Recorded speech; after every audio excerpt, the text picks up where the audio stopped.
Welcome to 15 Minutes of Game. The first 15 minutes of any game are of vital importance, not only because they set the tone, but also because that is the refund window for Android apps. At the end of the 15 minutes, I have to decide whether I keep it or hit the refund button. So let's find out what happens when we give it its 15 minutes of game. Hey everybody, Macktion here, and we're going to take a look at the Impossible games. Now, of course, we start off with the original Impossible game, but there happen to be a couple of, shall we say, clones. After all, imitation is the highest form of flattery. All these 4 games are all 99 cents on the Google Play Store. Some are better than others. Now, you may notice some similarities among the 3 other ones I have here, aside from the Impossible game. Notably, the top left and the top right games that you're seeing, they are made by supposedly the same person. I definitely believe that. And that person labeled them, of course, the first iteration is on the right, and the second iteration is on the left. And the one in the bottom left-hand corner claims to be from a completely different game studio. Now, of course, there are similarities and differences. And because all of these are pretty much exactly the same price, I suppose this is taking an interesting turn in me saying which one I think is the best. And unsurprisingly, I think that the Impossible game is definitely the best.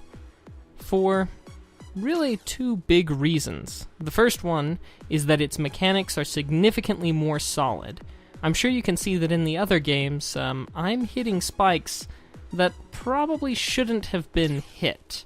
You know, if you look especially on the jumping up side, as I'm jumping right before, those sorts of tight maneuvers I'm making in the Impossible game all the time, but not in the other 3. And then the other thing is, the others don't have any music. They are completely silent from beginning to end.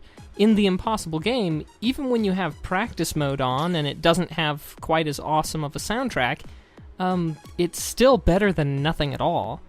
And when you don't have any music to sort of help distract you from the fact that it's starting to get a little frustrating, it just gets more frustrating, and gets more frustrating faster and faster. So, in the end, if you've got 99 cents and you're looking for a game that's going to be really hard to beat, that you're going to spend a lot of time repeating the levels, the Impossible game is definitely the way to go here. Now, myself, I'm not exactly a big fan of this type of game, so it's not exactly my scene, but the Impossible game was significantly more pleasant than these other alternatives. However, I will give these clones one thing to their credit, and that is that their levels are small, and they've got several of them.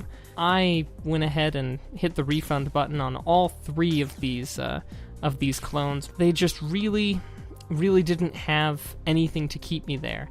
And when you add in those facts of not having a soundtrack and also having poor mechanics, it just didn't spell out a very good time. Thank you so much for watching. I hope that you've enjoyed, and if you have, a comment or a like would be most appreciated. It's your feedback that lets me know how to best allocate my time in the things that you want to see. If you click on any of the links around here, you'll be taken to a playlist with more of that particular brand of madness. And be sure to subscribe so that you can always be the first to know when I have some new content out. Thanks again, and see you around.